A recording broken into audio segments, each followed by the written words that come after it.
கள்ளச்சாராயம் குடிச்சிட்டு இறந்துட்டாச்சுன்னா 20 லட்ச ரூபாய் அவருக்கு வந்து வெகுமதி. அரசு வேலை வந்து அதாவது சாராயம் குடிச்சிட்டு வந்துட்டு மறுவாழ்வு மையத்தில் வெளியே வந்தீங்கன்னாக்கா அரசு வேலை கிடைக்குது. அப்போ நாங்கள் மாணவர்கள்லாம் ஒரு முடிவு பண்ணி வச்சுருக்காங்க, இந்த வருஷத்தோடு முடிச்சுட்டு அடுத்த வருஷம் எல்லாருமே தண்ணி அடிக்க ஆரம்பிச்சிட போகிறாங்க. தண்ணி அடிச்சுட்டு எல்லாருமே என்ன பண்ணாங்க, கள்ளச்சாராயம் குடிச்சிட்டு சாக போகிறாங்க. 20 லட்சம் வீட்டுக்கு போய் சேரப்போது, அவங்களுக்கு வந்து ஒரு கவர்மெண்ட் வேலை கிடைக்க போகுது. ஆன்சர் சீட்டு உடைக்கப்பட்டு அந்த சீல் உடைக்கப்பட்டு சென்னைக்கு அனுப்புகிறாங்க. டிஎன்பிசி தலைவர் என்ன சொல்கிறாரு, அது பாதுகாப்பாக தான் இருந்துச்சு, ஜூலை 14ஆம் தேதி வந்துருச்சுங்கிறாரு. பட் தேர்வு கட்டுப்பாட்டு அலுவலர் என்ன சொல்கிறாரு, ஜூலை 13ஆம் தேதி வந்துச்சுங்கிறாரு. 2 பேரும் ஒரே அலுவலகத்தில் வேலை பார்க்குறாங்க. அப்படி இருக்கும் பொழுது ஒருத்தர் 13ஆம் தேதிங்கிறாரு, ஒருத்தர் 14ஆம் தேதிங்கிறாரு. அவர்களுக்கே வந்து பார்த்தீங்கன்னா ஆன்சர் சீட் எப்படி வந்துச்சுன்னு தெரியல. இவங்க எந்த லட்சத்தில் எக்ஸாம் நடத்துவாங்க அப்படிங்கிறது எங்களுடைய ஒரு முக்கியமான கேள்வி. முதலமைச்சரின் காலை உணவு திட்டம் அப்படிங்கிற ஒரு கொஸ்டின், அது முதலமைச்சர் தலைவர் ஸ்டாலின் அவர்கள் வந்து தந்து அதை ஓப்பன் பண்ணி வச்சுருக்கிறாங்க அப்படின்னு ஸ்டூடெண்ட்ஸ் வந்து நீட்டாக எழுதியிருக்கிறாங்க. அதுக்கு நீங்கள் 0 மதிப்பெண் கொடுக்குறீங்க அப்படின்னா அதை முதலமைச்சர் ஸ்டாலின் அந்த திட்டத்தை ஓப்பன் பண்ணலையா, செல்வி ஜெயலலிதா அவர்கள் ஓப்பன் பண்ணாங்களா? நீங்கள் என்ன சொல்ல வரீங்க? கேள்விகள் வந்து பார்த்தீங்கன்னா தவறாக இருக்கிறது. உதாரணத்துக்கு வந்து நம்முடைய தேசபக்தன், நவசக்தி போன்றவற்றை எழுதியவர் திருவி கல்யாண சுந்தரனார். சின்ன பசங்களை கூப்பிட்டா கூட சொல்லுவாங்க. ஆனால் டிஎன்பிசியில் இருக்கிறவங்க வந்து வாவேசு ஐயருங்கிறாங்க. இது எந்த விதத்தில் நியாயம்? இதே மாதிரி 25க்கும் மேற்பட்ட கேள்விகள் பொது தமிழும் சரி பொது அறிவிலும் சரி எல்லா இடத்துலையுமே வந்து பார்த்திங்கன்னா தப்பாக கேள்வியை கேட்டு தப்பாக ஆன்சரை கொடுத்து, அதாவது டைரக்டரேட் ஆஃப் விஜிலன்ஸ் அது டோல் ஃப்ரீ நம்பர் 1965 டிஎன்பிசி 1064 கொடுக்குறாங்க. அப்போ தமிழ்நாடு கவர்மெண்ட் சொல்கிறது தப்பா? இந்தியா வந்து பார்த்தீங்கன்னா ஒரு ஃபெடரல் சிஸ்டம் நீங்கள் சொல்கிறீங்க, பட் குவாசி ஃபெடரல்னு சுப்ரீம் கோர்ட் சொல்கிறது. அப்புறம் சுப்ரீம் கோர்ட் சொல்கிறது தப்பா? அப்போ சுப்ரீம் கோர்ட் சொல்கிறது தப்பு, எலெக்ஷன் கமிஷன் சொல்கிறது தப்பு, தமிழ்நாடு ஹெல்த் டிபார்ட்மெண்ட் சொல்கிறது தப்பு, டைரக்டரேட் ஆஃப் விஜிலன்ஸ் சொல்கிறது தப்பு, நாங்கள் மட்டும்தான் கரெக்டுங்கிறது எந்த விதத்தில் நியாயம்? விதவைகள், ஊனமுற்றவர்கள், மாற்றுத்திறனாளிகள் எவ்வளோ பேர் பாதிக்கப்பட்டு கண்ணீர் விடுறாங்க, சொல்ல முடியல. யார்கிட்ட போய் சொல்கிறது? முதல்ல வந்து செஞ்சு பேசலாம்னு சொன்னாக்கா மனு கொடுக்க கூட முடியல எங்களால். எத்தனை வாட்ஸ்அப்பு, எத்தனை மனுக்கள் ரெஜிஸ்டர் போஸ்ட் அனுப்பியிருக்காங்க, ஸ்பீட் போஸ்ட் அனுப்பி ஒரே ஒரு ரிப்ளை கூட கிடையாது. செவடங்க அதில் சங்கு ஊதுற மாதிரி இருக்குது. சமூக நீதி வந்து உலகுக்கே நம்ம பறைசாட்டுறோம், சமூக நீதி பற்றி டெய்லி பேசிகிட்டு இருக்கோம். இங்கே வந்து வஞ்சிக்கக்கூடிய வகையில் வெறும் 37+2 கொடுத்துருக்காங்க வயது உச்சவரம்பு இந்த குரூப் 1க்காக வேண்டி. தயவு செஞ்சு அதையும் கவனத்தில் வச்சு மாணவருடைய நலனுக்காக வேண்டி 49 வரைக்கும் இந்த குரூப் 1 தேர்வுக்கான வயது உச்சவரம்பு உயர்த்தி கொடுத்தீங்கன்னு சொன்னாக்கா நிச்சயமாக உங்களுக்கு மாணவர்கள் நன்றி கடன் பற்றவர்களாக இருப்பாங்க. மாண்புமிகு உச்சநீதிமன்றம் உங்கள் மாநிலத்திற்கு, நமது மாநிலத்திற்கு ஒரு உத்தரவை பிறப்பித்திருக்கிறது. 95 நீங்கள் நடத்திய சீருடை பணியாளர் தேர்வாணைய தேர்வுகளெல்லாம் தவறு என்று குறிப்பிட்ட பிறகும் நீங்கள் மீண்டும் உச்சநீதிமன்றத்தின் உத்தரவை மீறி பணி ப்ரமோஷன் வழங்கி கொண்டிருக்கிறீர்கள். இது ஒரு நீதிமன்ற அவமதிப்பு வழக்கு. கலைஞரின் மகனே, உம்மிடம் மீண்டும் கேட்கிறோம், தமிழகத்தில் இந்த ஏழை எளிய மாணவர்களின் வயிற்றில் பாலை வார்க்கின்ற வகையில் நீங்கள் இந்த தேர்வை மறுதேர்வாக நடத்திடுக.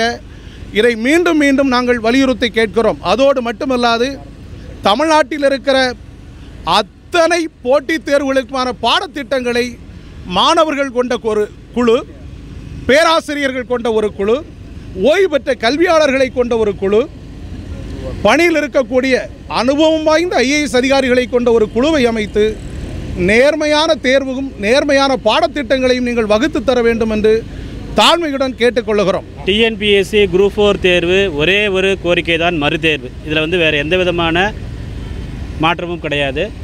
கேள்வித்தாள் கொண்டு போனதுலேருந்து ஜூன் 12 எக்ஸாம், ஸோ அந்த ஜூலை 12 எக்ஸாம் அதுக்கு முந்தின நாள் வந்து ப்ரைவேட் பஸ்ஸில் கொண்டு போகிறாங்க. அதற்கு விளக்கம் கேட்கும்பொழுது டிஎன்பிசி தலைவர் என்ன சொல்கிறாரு, இனிமேல் தாசில்தார் கைக்கு நாங்கள் கொஸ்டின் பேப்பர் கொடுக்க மாட்டோம்னு சொல்கிறாரு. அப்போ தாசில்தார் கைகளுக்கு கொஸ்டின் பேப்பர் கொண்டு போனதுன்னா என்ன நடந்துச்சு? ஒரு இடம் இல்லை, 2 இடம் இல்லை, நாமக்கல்லில் ஆரம்பித்து விழுப்புரத்தில் ஆரம்பித்து ஈரோடு, மதுரை, திருநெல்வேலி, தூத்துக்குடி, சென்னை அனைத்து ஊர்களிலும் கொஸ்டின் பேப்பர் முன்னாடியே ஓப்பன் பண்ணி வந்திருக்குது. இது வந்து பார்த்திங்கன்னா எழுதின ஸ்டூடெண்ட்ஸ் வந்து நிறைய மெயில் பண்ணியிருக்கு. இந்த குரூப் 4ல் நிறைய ஸ்டூடெண்ட்ஸ் வந்து பார்த்திங்கன்னா மெயில் பண்ணியிருக்கிறாங்க. ஒருத்தருக்கு வந்து கொஸ்டின் பேப்பர் வரணும் அப்படின்னா அவர் முன்னாடி தான் வந்து பார்த்திங்கன்னா கொஸ்டின் பேப்பர் நாங்கள் ஓப்பன் பண்ணுறோன்னு சொல்லி கையெழுத்து வாங்குவாங்க. அந்த 20 பேருக்கு அங்கே கொடுப்பாங்க. அந்த 20 பேர் வந்து பார்த்திங்கன்னா அவங்க கொஸ்டின் பேப்பரை சீல் உடைச்சு ஓப்பன் பண்ணி பார்ப்பாங்க. பட் ஓப்பன் பண்ணி முன்னாடியே ஓப்பன் பண்ணியிருக்குது அப்படின்னா அந்த தனியார் பஸ்ஸில் கொண்டு போகும்போது ஓப்பன் பண்ணாங்களா? இதுதான் நம்ம கேட்குறோம். இது மதுரை மட்டும் கிடையாது, சேலத்தில் நடந்திருக்குது, நாமக்கல் நடந்திருக்குது, ஈரோடு, திருச்சி, சென்னை உட்பட அனைத்து இடங்களும் நடந்திருக்குது. அப்புறம் ஒட்டுமொத்தமாக இந்த குரூப் 4 தேர்வை சீர்குலைப்பதற்காக இதன் பின்னணியில் ஒரு சதி செயல்பட்டிருக்கிறதா அப்படிங்கிறது தேர்வர்களுடைய முக்கியமான ஒரு வேண்டுகோளாக இருக்கிறது. அப்புறமா ஆன்சர் சீட் வந்து பார்த்திங்க அப்படின்னா ஆன்சர் சீட்டு உடைக்கப்பட்டு அந்த சீல் உடைக்கப்பட்டு சென்னைக்கு அனுப்புகிறாங்க. டிஎன்பிசி தலைவர் என்ன சொல்கிறாரு, அது பாதுகாப்பாக தான் இருந்துச்சு, ஜூலை 14ஆம் தேதி வந்துருச்சுங்கிறாரு. பட் தேர்வு கட்டுப்பாட்டு அலுவலர் என்ன சொல்கிறாரு, ஜூலை 13ஆம் தேதி வந்துச்சுங்கிறாரு. 2 பேரும் ஒரே அலுவலகத்தில் வேலை பார்க்குறாங்க. அப்படி இருக்கும் பொழுது ஒருத்தர் 13ஆம் தேதிங்கிறாரு, ஒருத்தர் 14ஆம் தேதிங்கிறாரு. அவர்களுக்கே வந்து பார்த்தீங்கன்னா ஆன்சர் சீட் எப்படி வந்துச்சுன்னு தெரியல. இவங்க எந்த லட்சணத்தில் எக்ஸாம் நடத்துவாங்க அப்படிங்கிறது எங்களுடைய ஒரு முக்கியமான கேள்வி. சரி, ஓகே, இதையும் நாங்கள் பொறுத்துக்கிட்டோம். நீங்கள் எவ்வளோ கஷ்டமாக கேட்டால் நாங்கள் ஆன்சர் எழுதுகிறோம். எல்லாருக்கும் கஷ்டம் தானே, இல்லைன்னு சொல்லலை. கேள்விகள் வந்து பார்த்திங்கன்னா தவறாக இருக்கிறது. உதாரணத்துக்கு வந்து நம்முடைய தேசபக்தன், நவசக்தி போன்றவற்றை எழுதியவர் திருவி கல்யாண சுந்தரனார். சின்ன பசங்களை கூப்பிட்டா கூட சொல்லுவாங்க. ஆனால் டிஎன்பிசியில் இருக்கிறவங்க வந்து வாவேசு ஐயருங்கிறாங்க. இது எந்த விதத்தில் நியாயம்? இதே மாதிரி 25க்கும் மேற்பட்ட கேள்விகள் பொது தமிழிலும் சரி, பொது அறிவிலும் சரி, எல்லா இடத்துலையுமே வந்து பார்த்திங்கன்னா தப்பாக கேள்வியை கேட்டு தப்பாக ஆன்சரை கொடுத்து, அதாவது டைரக்டரேட் ஆஃப் விஜிலன்ஸ், அது டோல் ஃப்ரீ நம்பர் 1965, டிஎன்பிசி 1064 கொடுக்குறாங்க. அப்போ தமிழ்நாடு கவர்மெண்ட் சொல்கிறது தப்பா? ஹெல்த் டிபார்ட்மெண்ட்டில் வந்து பார்த்தீங்க அப்படின்னா சிக்கன் குனியாவுக்கு ஸ்கின் வந்து எரப்ட் ஆயிருக்கணுங்கிறாங்க, நீங்கள் இல்லைங்கிறீங்க. அப்போ ஹெல்த் டிபார்ட்மெண்ட் சொல்கிறது தப்பா? எலெக்ஷன் கமிஷன் வெப்சைட்டில் வந்து பார்த்தீங்கன்னா ரொம்ப தெளிவாக கொடுத்துருக்காங்க. 2002ஆம் வருடம் இவிஎம் மிஷின் இந்தியா ஃபுல்லாக ஆப்ரேட் பண்ண ஆரம்பிச்சு, நீங்கள் 2003 சொல்லி சொல்கிறீங்க. அப்போ எலக்ட்ரானிக் ஓட்டிங் மிஷினை பயன்படுத்தக்கூடிய எலெக்ஷன் கமிஷன் சொல்கிறது தப்பா? இந்தியா வந்து பார்த்தீங்கன்னா ஒரு ஃபெடரல் சிஸ்டம் நீங்கள் சொல்கிறீங்க, பட் குவாசி ஃபெடரல்னு சுப்ரீம் கோர்ட் சொல்கிறது. அப்போ சுப்ரீம் கோர்ட் சொல்கிறது தப்பா? அப்போ சுப்ரீம் கோர்ட் சொல்கிறது தப்பு, எலெக்ஷன் கமிஷன் சொல்கிறது தப்பு, தமிழ்நாடு ஹெல்த் டிபார்ட்மெண்ட் சொல்கிறது தப்பு, டைரக்டரேட் ஆஃப் விஜிலன்ஸ் சொல்கிறது தப்பு. நாங்கள் மட்டும்தான் கரெக்டுங்கிறது எந்த விதத்தில் நியாயம்? அதாவது சிவில் ஜட்ஜ் தேர்வில் பாதிக்கப்பட்ட ஒரு நபர் ரீவேலேஷன் கேட்குறாங்க. ரீவேலேஷனுக்கு இடம் கிடையாது டிஎன்பிசி சொல்கிறாங்க. பாதிக்கப்பட்ட நபர் வந்து பார்த்தீங்கன்னா கோர்ட்டில் ஹைகோர்ட், சுப்ரீம் கோர்ட் எல்லா கோர்ட்லையும் வழக்கு தொடுக்கிறாங்க. வழக்கு தொடர்ந்து ஹைகோர்ட் நீதிபதிகளே வந்து பார்த்தீங்கன்னா அந்த பேப்பரை திருத்தி இவங்க எலிஜிபிள், இவங்களுக்கு மதிப்பெண் கொடுக்குன்னு சொல்கிறாங்க. உடனே சுப்ரீம் கோர்ட் போகிறாங்க. டிஎன்பிசி சுப்ரீம் கோர்ட் போகிறாங்க. சுப்ரீம் கோர்ட்லேயும் வந்து பார்த்தீங்கன்னா கேஸ் போட்டவங்க ஜெயிச்சாச்சு. மறுபடியும் ஸ்பெஷல் லீவ் பெட்டிஷன். இப்படி வந்து வழக்கறிஞர்களுக்கே வந்து பார்த்தீங்கன்னா 50 லட்சத்துக்கு மேல் செலவு பண்ணக்கூடிய டிஎன்பிசி அந்த ஒரு போஸ்ட் அந்த பாதிக்கப்பட்ட நபருக்கு நீங்கள் கொடுத்துருக்கலாமே. அவர் எழுதுனது தானே மார்க் கேட்குறாரு. அதாவது வந்து பார்த்தீங்கன்னா முதலமைச்சரின் காலை உணவு திட்டம் அப்படிங்கிற ஒரு கொஸ்டின், அது முதலமைச்சர் தலைவர் ஸ்டாலின் அவர்கள் வந்து தந்து அதை ஓப்பன் பண்ணி வச்சிருக்கிறாங்க அப்படின்னு ஸ்டூடெண்ட்ஸ் வந்து நீட்டாக எழுதியிருக்கிறாங்க. அதுக்கு நீங்கள் 0 மதிப்பெண் கொடுக்குறீங்க அப்படின்னா அது முதலமைச்சர் ஸ்டாலின் அந்த திட்டத்தை ஓப்பன் பண்ணலையா? செல்வி ஜெயலலிதா அவர்கள் ஓப்பன் பண்ணாங்களா? நீங்கள் என்ன சொல்ல வரீங்க? எல்லாமே தப்பு, நாங்கள் தான் கரெக்ட். அதாவது ஆர்டிகல் 14 படி நோ ஒன் இஸ் அபவ் லா, யாருமே வந்து லாவுக்கு மேலே கிடையாது. பட் இங்கே வந்து பார்த்தீங்கன்னா டிஎன்பிசி இஸ் அபவ் லா, இவங்க சொல்கிறது அதுதான். உங்களுடைய நோட்டிஃபிகேஷன் நீங்கள் என்ன கொடுத்துருக்கீங்க? எனி காசு வந்து பார்த்தீங்கன்னா ஹைகோர்ட்டுடைய ஆர்டர் இறுதிங்கிறீங்க. ஹைகோர்ட் ஆர்டர் இறுதின்னு சொல்கிற நீங்கள் ஹைகோர்ட்டுக்கு அகேன்ஸ்டாக அப்பீல் சுப்ரீம் கோர்ட்டுக்கு போகிறீங்க. சுப்ரீம் கோர்ட்டு போய் நாங்கள் ஜெயிச்சாச்சு, அப்புறம் நீங்கள் வேலை கொடுக்கறது இல்லை. சாலை பணியாளர் தேர்வில் நீங்கள் தான் வந்து நோட்டிஃபிகேஷன் சொல்லியிருக்கிறீங்க. ஐடிஐ படிச்சிருக்கணும், டிப்ளமோ படிச்சிருக்கணும், இன்ஜினியரிங் படிச்சிருக்கணும் சொல்கிறீங்க. எல்லாரும் எழுதி முடிச்சு இன்ஜினியரிங் படித்தவங்களும் டிப்ளமோ படித்தவங்களும் வேலை வாங்கியாச்சு, நல்ல மார்க் எடுத்துருக்காங்க. நல்ல மார்க் எடுத்த உடனே ஐடி படித்த ஸ்டூடெண்ட்ஸ் என்ன பண்ணுறாங்க? கோர்ட்டில் கேஸ் போடுறாங்க. நீங்கள் இன்ஜினியரிங் ஸ்டூடெண்ட்ஸ் எழுத வச்சது உங்கள் தப்பு, டிப்ளமோ ஸ்டூடெண்ட்ஸ் எழுத வச்சது உங்கள் தப்பு. எல்லாம் எழுதி முடிச்சதுக்கப்புறம் டிப்ளமோ எலிஜிபிள் கிடையாது, நான் இன்ஜினியரிங் எலிஜிபிள் கிடையாது, ஐடி மட்டும் தான் எலிஜிபிள் அப்படின்னா அவங்களே எழுத வைக்கிறீங்க. செக்ரட்டரியேட்டில் நீங்கள் வந்து டைரக்ட் அசிஸ்டன்ட் போஸ்ட் எடுக்கிறீங்க, அதாவது அசிஸ்டன்ட் செக்ஷன் ஆஃபீஸர் போஸ்ட் எடுக்கிறீங்க. எடுக்கும் பொழுது நீங்கள் என்ன சொல்கிறீங்க? கவர்மெண்ட்டில் ஜூனியர் அசிஸ்டண்ட்டாக 5 வருஷம் வேலை பார்க்கணும், இல்லைனா அசிஸ்டண்ட்டாக ஒரு 3 வருஷம் வேலை பார்க்கணும், அவங்க எலிஜிபிள்ங்கிறீங்க. 350 ஜூனியர்ஸ் வந்து எக்ஸாம் எழுதியிருக்கிறாங்க, 350 அசிஸ்டன்ட் எக்ஸாம் எழுதியிருக்கிறாங்க. ரிசல்ட் வரும்போது வந்து பார்த்தீங்கன்னா ஜூனியர்ஸ் கிடையாது அப்படின்னா அந்த 6 மாதம் உட்காந்து படித்தவங்க அவங்களாம் வந்து வேலையை விட்டுட்டு படிச்சுட்டு இருக்கிறாங்க. இப்படி ஒவ்வொரு தேர்விலுமே வந்து பார்த்தீங்க அப்படின்னா குளறுபடிகள், முறைகேடுகள், அது இதுன்னு சொல்லி ஏகப்பட்ட விஷயங்கள் வந்தாலும் உலக அமைதிக்கான நோபல் பரிசு 2025 டிஎன்பிசிக்கு தான் கொடுக்கணும். இவ்வளோ தூரம் சொல்லியும் ஒரு மாதமாக வந்து குரூப் 4 மறுதேர்வு வேணும்னு சொல்லி எல்லா இன்ஸ்டியூட் சொல்கிறாங்க, எதிர்க்கட்சி தலைவர் சொல்கிறாரு, எல்லா கட்சிகளும் சொல்கிறாங்க. ஆனாலும் நாங்கள் அமைதியாக ஏற்பட்டு சொன்னோம் அப்படின்னா உலக அமைதிக்கான நோபல் பரிசு வந்து பார்த்தீங்க அடுத்து நோபல் பரிசு யார் அனௌன்ஸ் பண்ணுவாங்க? டிஎன்பிசி தான் கொடுக்கணும். சரி, ஓகே, டிஎன்பிசி தான் அவ்வளோ அமைதியாக இருக்கிறாங்க, தமிழக அரசாங்கம் மீது தலையிட வேண்டும். ஏன்னா தமிழக அரசாங்கம் தான் வந்து பார்த்தீங்கன்னா தாசில்தார் யார் கண்ட்ரோலில் வருவாங்க? தமிழகம் அரசாங்க கண்ட்ரோலில் வருவாங்க. 2019 மிகப்பெரிய ஒரு ஊழல் நடந்துச்சு. அந்த ஊழலை வந்து பார்த்தீங்க அப்படின்னா ஒரு 2 வாரத்துக்கு முன்னாடி சிபிஐக்கு மாற்றுறாங்க. 6 வருஷம் கழிச்சு நீங்கள் சிபிஐக்கு மாற்றுறீங்களே, 6 வருஷம் கழிச்சு சிபிஐக்கு மாற்றக்கூடாதுன்னு யார் சொன்னாங்களா? அப்போ நீங்கள் என்ன சொல்கிறீங்க? ஒரு அளவுக்கு கிளர்க்கை நாங்கள் அரெஸ்ட் பண்ணிட்டோம், புரோக்கரை அரெஸ்ட் பண்ணிட்டோம், இதுக்கப்புறம் உயரதிகாரிகள் வந்து சம்மந்தப்பட்டிருக்கிறதுனால எங்களால் முடியாது, நாங்கள் சிபிஐக்கு மாற்றுறோம். ஏன்னா கோர்ட்டில் ஒருத்தர் வழக்கு தொடுத்தார், திரு ஸ்டாலின் என்பவர் கோர்ட்டில் வழக்கு தொடுத்தார், 2020 வழக்கு தொடுத்தார். அவர் என்ன சொல்கிறாரு? சிபிஐக்கு மாற்றணும், ஏன்னா உயரதிகாரி சம்மந்தப்பட்டிருக்கிறாங்க அப்படின்னு அவர் வழக்கு தொடுக்கிறாரு. அதற்கு இப்போ 5 வருஷம் கழிச்சு நாங்கள் சிபிஐக்கு மாற்றுறோம்னு சொல்லி சொல்கிறீங்க. அப்போ இப்போ நடந்த முறைகேடு நீங்கள் வந்து 2030 சிபிஐக்கு மாற்றுவீங்களா? எந்த வழக்காவது 2012 குரூப் 2 முறைகேடாக இருக்கட்டும், 2016 குரூப் 1 முறைகேடாக இருக்கட்டும், 2019 குரூப் 4 முறைகேடாக இருக்கட்டும், எதுவுமே விசாரிக்கப்படவில்லை. குற்றவாளிகள் வந்து பார்த்தீங்க அப்படின்னா நீங்கள் வந்து காப்பாற்றுறீங்களா அப்படிங்கிற ஒரு சந்தேகம் எங்களுக்கு இருக்குது. குரூப் 4 தேர்வு என்பது ரொம்ப ஏழை எளிய பாவப்பட்ட மக்கள் எழுதக்கூடிய ஒரு எக்ஸாம். அந்த எக்ஸாமில் வந்து நீங்கள் வந்து இவ்வளவு கடினமாக 1953 இருக்கிற புக்கெல்லாம் நீங்கள் கேட்குறீங்க. இப்போது ஒரு சோப்பு வாங்குகிறோம் கடையில் போய் 25 ரூபா இல்லை 50 ரூபா கொடுத்து சோப்பு வாங்குகிறோம். சோப்பு டப்பா வந்து உடஞ்சிருந்துச்சு அப்படின்னா நம்ம திருப்பி கொடுப்போம். இதேமாதிரி கொஸ்டின் பேப்பர் உடஞ்சிருக்கு, நீங்கள் ஏன் திருப்பி எக்ஸாம் வைக்க மாட்டேங்கிறீங்க?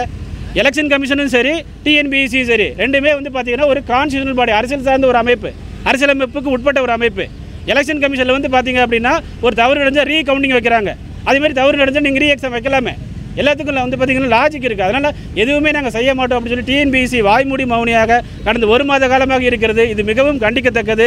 இதற்கு வந்து பார்த்தீங்கன்னா தமிழக முதல்வர் அவர்கள் முடிவெடுக்க வேண்டும். தமிழக அரசு நடந்து முடிந்த குரூப் 4 தேர்வை மறுபரிசீலனை செய்து மீண்டும் மறுதேர்வு நடத்த வேண்டும். ஏனென்றால் தமிழ்நாட்டில் நடத்தக்கூடிய அனைத்து தேர்வு வாரியங்களுமே ஒரு முறையான தேர்வுகளை தமிழ்நாட்டில் நடத்துவதில்லை. ஆகவே மாண்புமிகு தமிழக முதல்வர் அவர்கள் உங்கள் இந்த ஆட்சியில் இந்த தேர்வில் நடந்திருக்கக்கூடிய இந்த முறைகேடுகளை எல்லாம் களைந்து நேர்மையான ஒரு தேர்வை மீண்டும் நடத்திட உங்களை பணிவுடன் கேட்டுக்கொள்கிறோம். அடுத்ததாக மாண்புமிகு உச்சநீதிமன்றம் உங்கள் மாநிலத்திற்கு, நமது மாநிலத்திற்கு ஒரு உத்தரவை பிறப்பித்திருக்கிறது.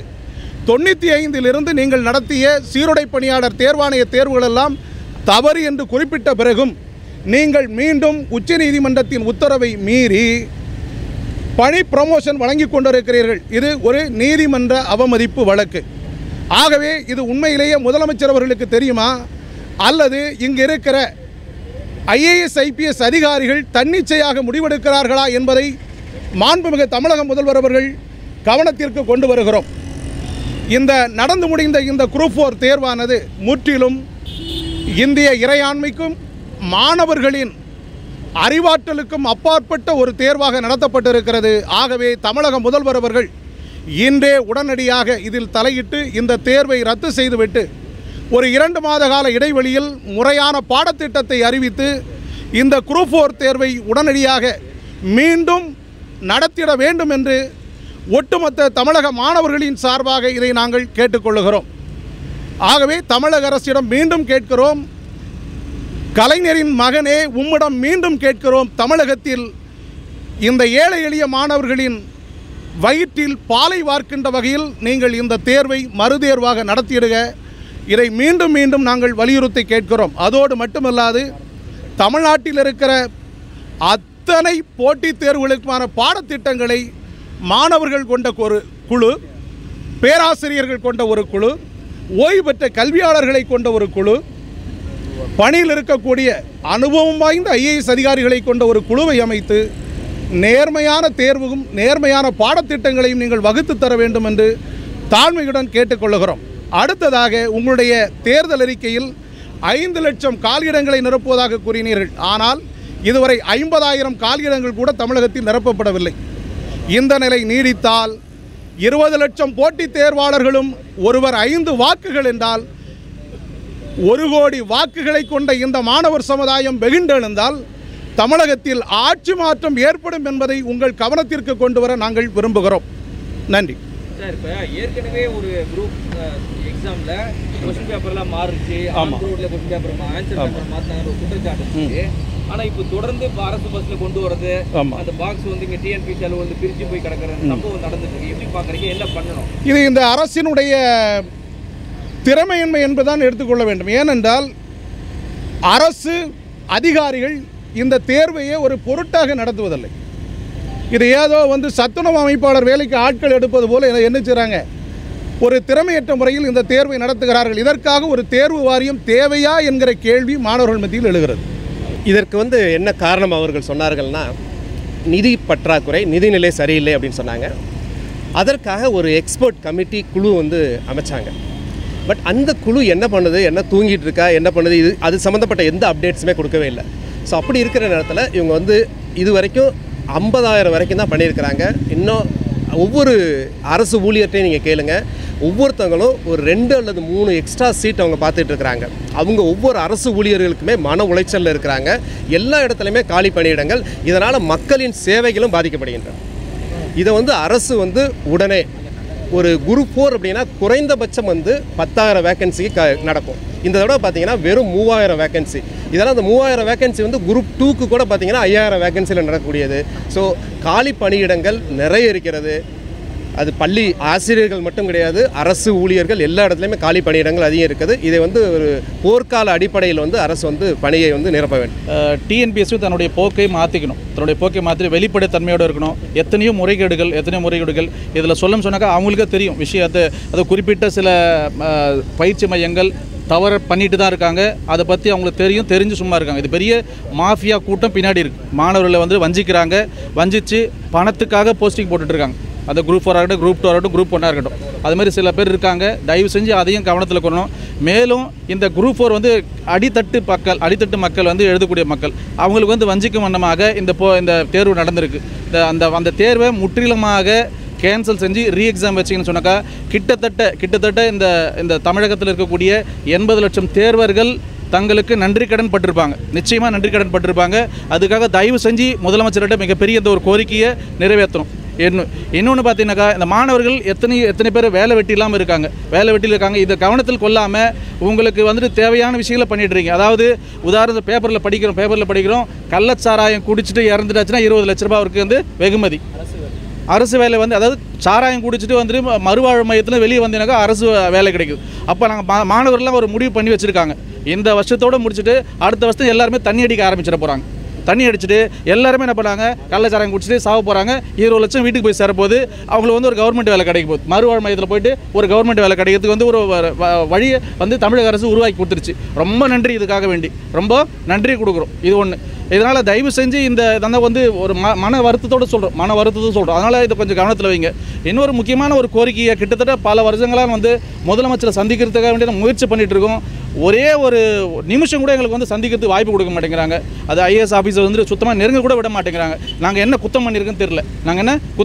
அதாவது சமூக நீதியுடைய பாதுகாப்பு, சமூக நீதி வந்து உலகுக்கே நம்ம பறைசாற்றக்கூடிய இந்த தமிழகம் வந்துட்டு சமூக நீதி வந்து வெளியே போயிடுச்சு. என்னன்னு சொன்னாக்கா, கிட்டத்தட்ட இந்தியாவில் இருக்கக்கூடிய 12 மாநிலத்துக்கு மேலாக குரூப் 1 அப்படின்னு சொல்லக்கூடிய அந்த தேர்வு, அதாவது deputy collector, deputy superintendent of police, இது மாதிரி ஒரு பெரிய போஸ்டிங் வந்துட்டு வயது உச்ச வரம்புன்னு சொல்கிறாங்க. பார்த்தீங்களா, வயது உச்ச வரம்பு கிட்டத்தட்ட 49லேருந்து 51 வரைக்கும் வச்சுருக்காங்க.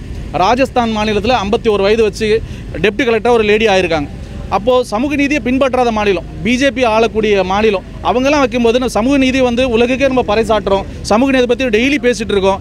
இங்கே வந்து வஞ்சிக்கக்கூடிய வகையில் வெறும் 37+2 கொடுத்துருக்காங்க வயது உச்சவரம்பு இந்த குரூப் 1க்காக வேண்டி.